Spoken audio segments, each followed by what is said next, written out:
Greeting. Welcome to Tisa Live Biosphere.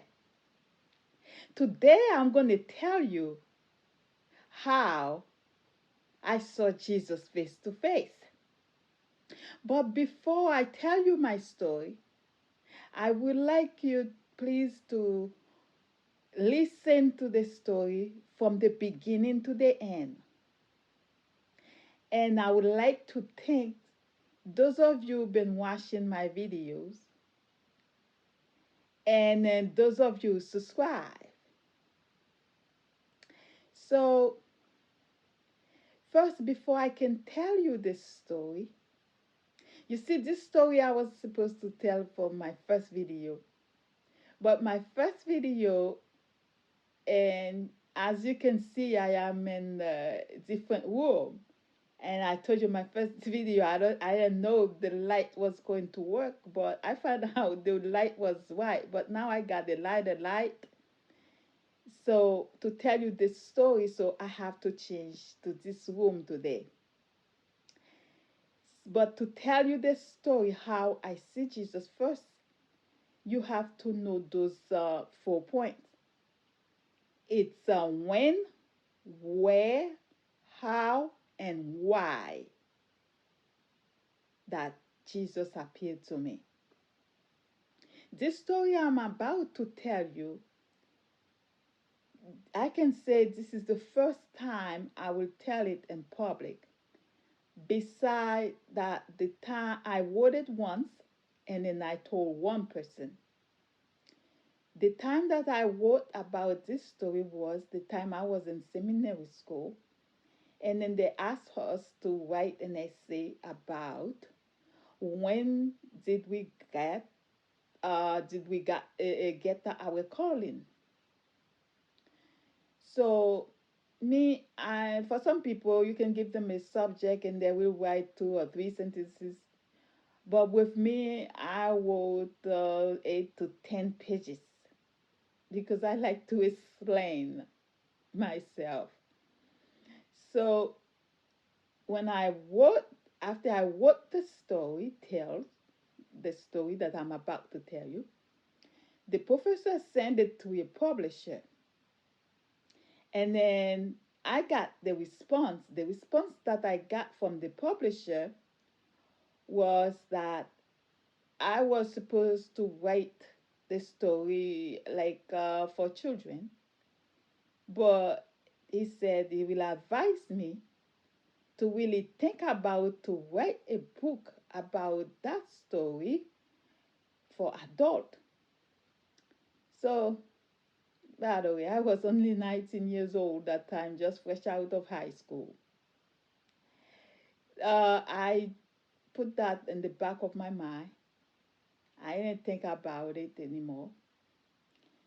And then, not until in 2022, when I was in a mission, deep mission, and then somebody that I know,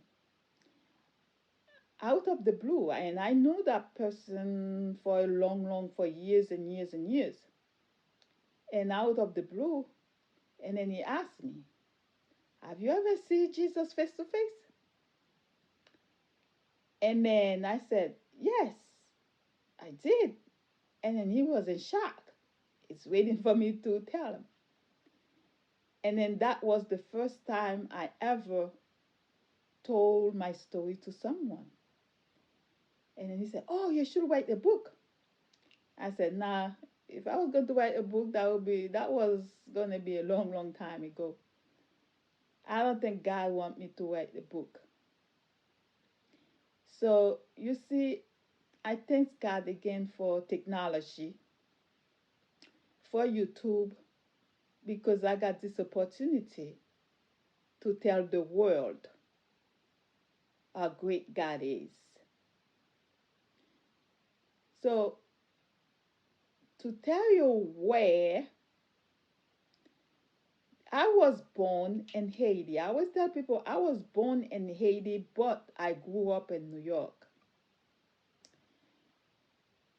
So I was about 8 years old. And Haiti at that time, it was late 1970s. And school was open over there. And first week of October. But usually, we will get our school supplies, our uniform by the second week of September. But it was the last week of September. It was the last Friday. Usually, I go fasting, or I go to church. I go to any thing that's happening in church or with my mother. So every Friday, the church that I was going to uh, have fasting. So anybody that come from Carrefour, Port-au-Prince, Haiti, will know what church I'm talking about. I'm talking about the Indigent deity. So that's the church that my parents and my siblings we become a born again Christian in. And then when I went to church with my mother that time to the fasting, usually in that fasting time, so I pray. What I was praying about was because I saw other kids in the neighborhood, they show up, they already have the uniform, they got the books, they got the school supplies. And then I usually already have my stuff too, but I didn't have anything. We didn't have anything yet. No books, no uniforms, nothing. So, and then school's supposed to be open next week. So I was praying about that. Then during the time of fasting, usually they will save a time for people who want to testify what God did for them or to request for a prayer. Then something moved me. I got up.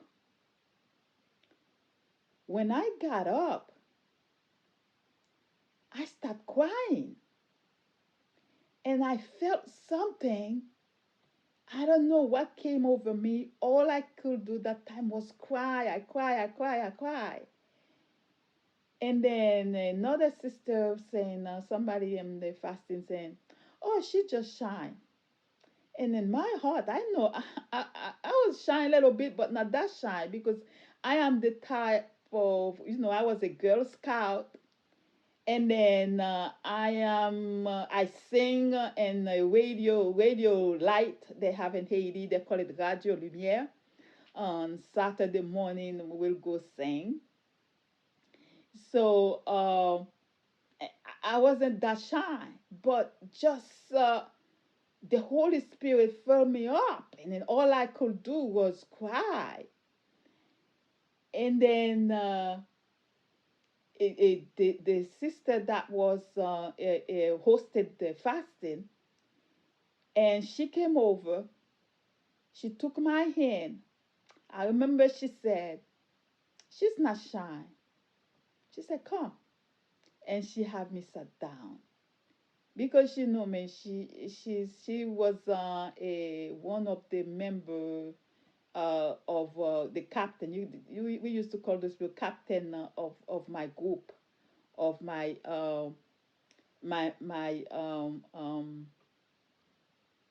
Girl Scout group. So after the fasting was from 9 a.m. to 12 noon. We went home. I remember when we got home, in my family house, when we walked through the gate, the front gate, my father had about three houses in the compound that time. We stay in one compound in one house, and then he rented two other houses. But the one that we were living in, when you walk from the gate, from the front gate, you walk straight down. when you open the door will be the living room. Or if you turn to your left, you will go to another way to go into the kitchen. So in our home, we had three big bedrooms, one a living room, one dining room, and then the kitchen, and the bathroom was in the back. So when I walked into the living room, my my parents' bedroom was in my right, and then I had my older sister bedroom was kind of the way that I'm sitting right now on my back side, and then the door, the going in and out door, the front door that we can call the front door, was on my left, just as I'm sitting right now. And and my mother had a walking chair in the living room, and then I sat in the walking chair, and then I was thinking, what just happened? Because I don't really remember uh, during my time walking from church to home, but I know that because I was just walking, I couldn't, because that was the first time something like that happened to me at 8 years old. So I um, I sat there, and then all of a sudden, just like I'm sitting right now, Jesus appeared to me. But let me tell you this first. Now you may ask me, how did I know it was Jesus? You see, the church that I was going,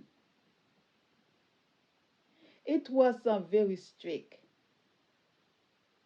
There were no picture before that. Before my mother became a Christian, she wasn't a Catholic or Protestant, a Christian, nothing.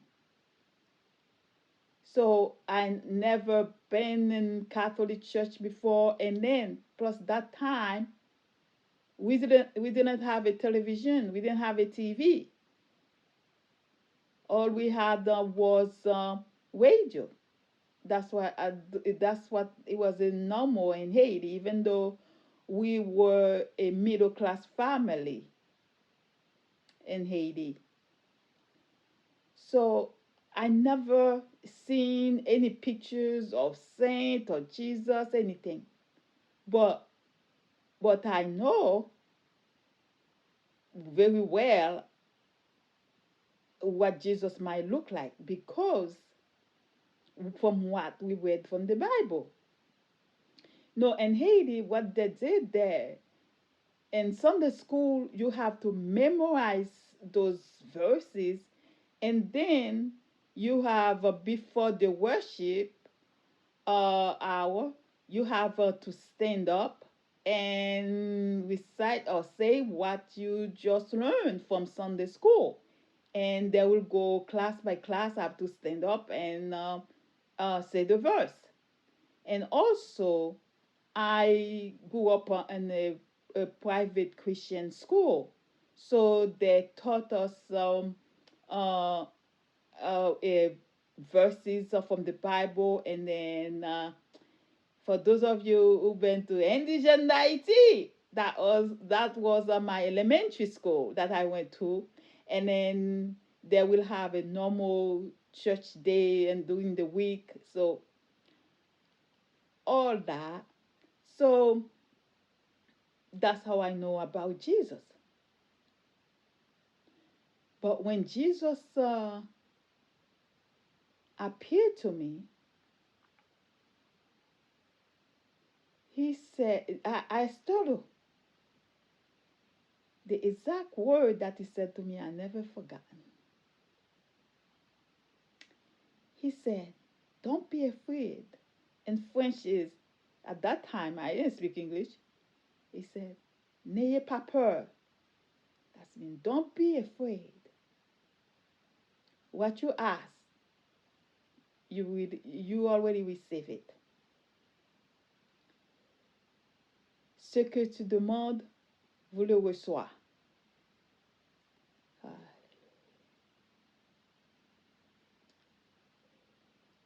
And then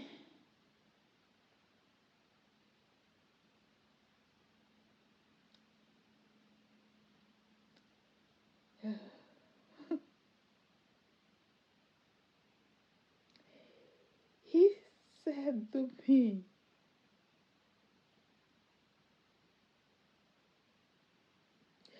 "I will be with you always."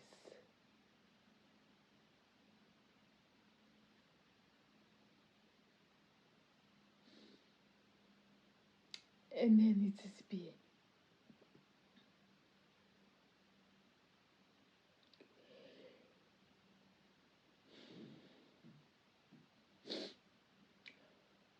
When I got up, I went into my mother's bedroom. She wasn't there. Then I went to my sister's bedroom and I found my mother was on her knees, was kneeling by my sister's bed. And I tapped my mother on her shoulder to tell her what happened. But she slapped my leg. The reason that I remember that slap is because for some reason my parents never give me a whipping. Because I always try to do, I watch my sisters, my siblings get whipping and I'll be crying for them. So I try to do everything that I'm supposed to be doing not to get one. But for some reason, it burned my leg, and I, I can tell you, I can still feel that pain. But God let it happen that way because it's something that happened for me to never forget this day. So I walk right back to the same rocking chair. And I sat there. And then I couldn't comprehend. I couldn't understand what just happened. And then a few minutes later, my father came home. My father was a truck driver.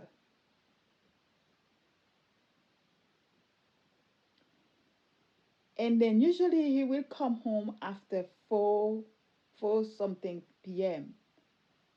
But if you calculate the time from, I can say, from half an hour from the church to home walking, so the church end at 12.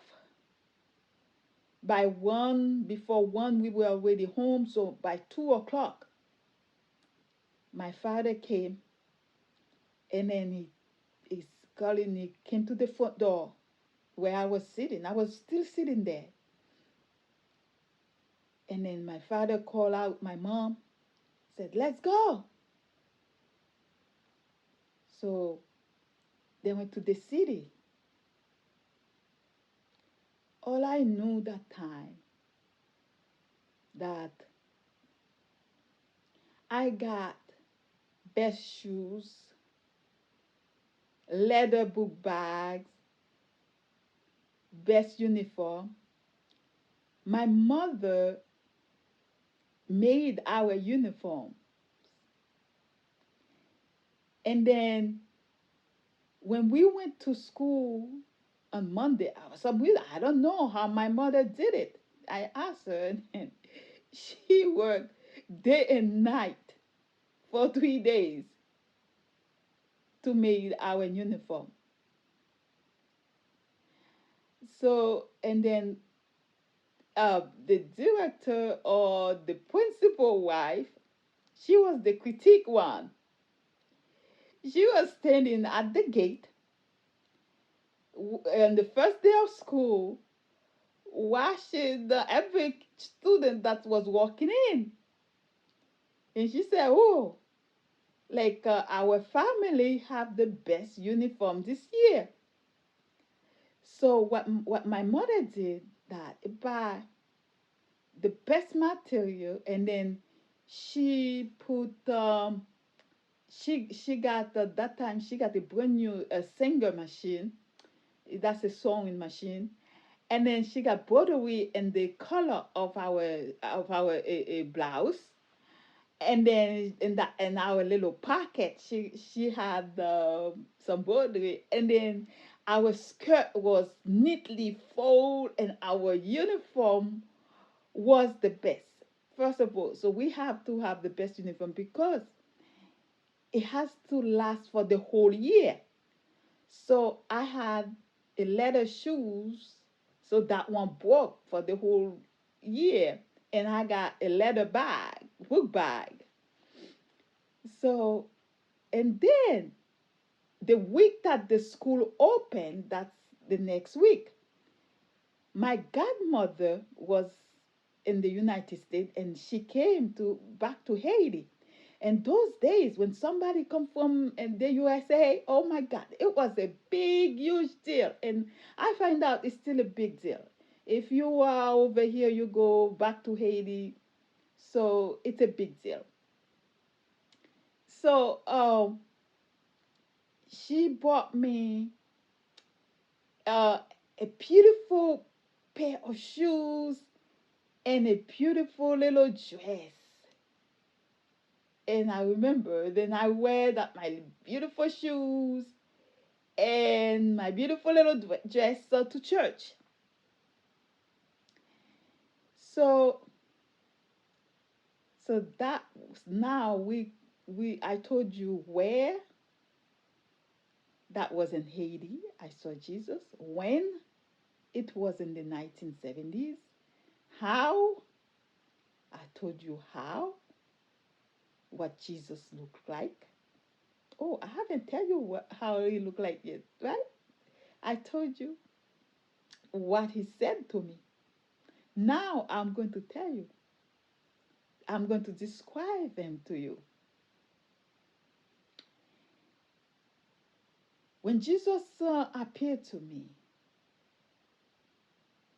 the first thing that I saw was his head. His head have a type of light. It wasn't like a those bright light that you see in those pictures. Mm-mm. His face was radiant, was calm. The feeling,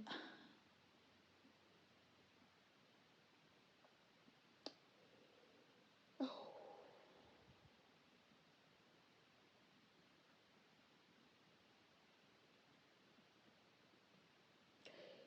I cannot fully describe it to you.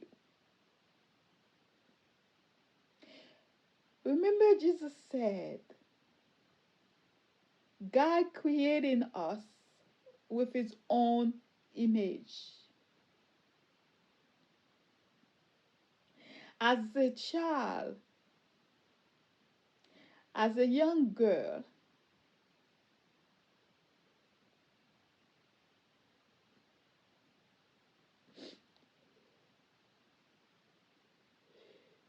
somebody somebody that I never seen before.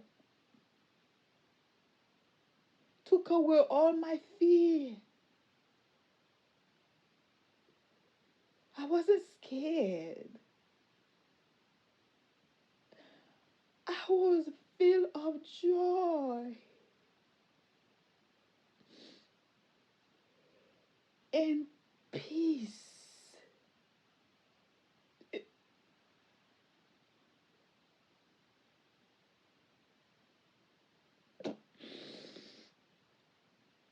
Mm.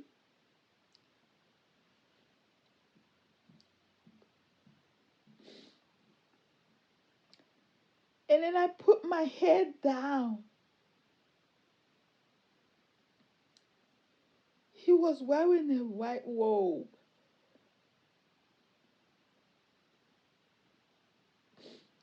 That's why I thought my mother heard.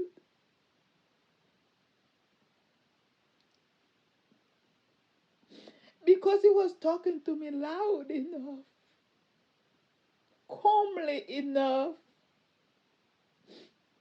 peaceful enough.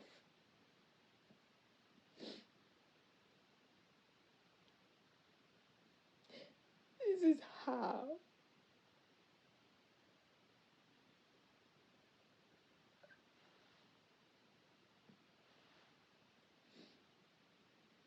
Jesus appeared to me.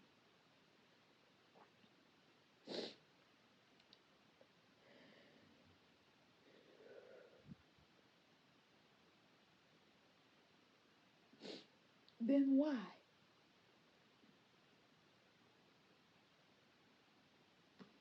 I'm going to tell you why. If your child see you, they see Jesus. Grab Jesus. Search for Jesus. Look for Jesus. I didn't know why the Holy Spirit stopped me from telling my mother. But I can tell you, our life was never the same again. Our life was changed. Jesus knew. He knew what was going to happen to my family. He knew.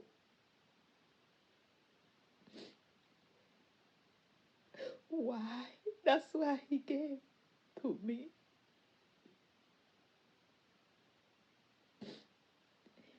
Because he knew. I told you I saw him in the last week of September. Before school ends, for the year of schooling, I can say April or May.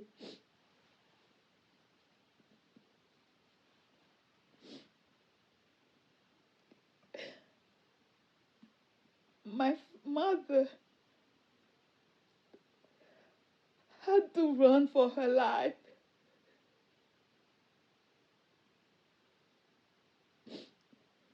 She has to live because the devil went into my father, almost killed her. She had to run for her life. That's why our life was never the same again. But Jesus knew.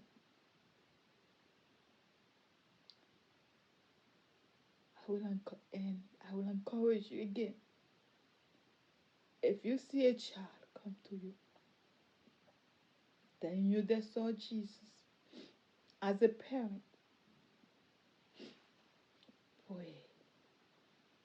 Grab on Jesus. Search for Jesus. Clench into Jesus. Because I was clenching to him.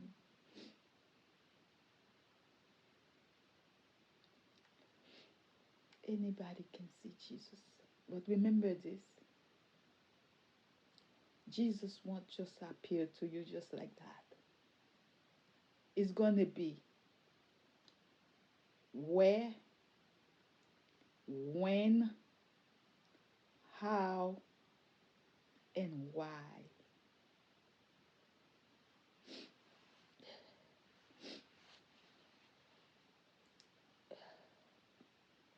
So, I don't want to stop the video to go wash my face. So, I pray that today, if one of you, somebody, who might listen to this video, who want to see Jesus, please don't dare him. Say, if you want me to serve you, let me see you. No, I didn't ask to see him. And I didn't die to see him. I wasn't sleeping for the first time I saw him. When it's time, you will see Jesus face to face. I pray that. Please share this video. May the Lord richly bless you.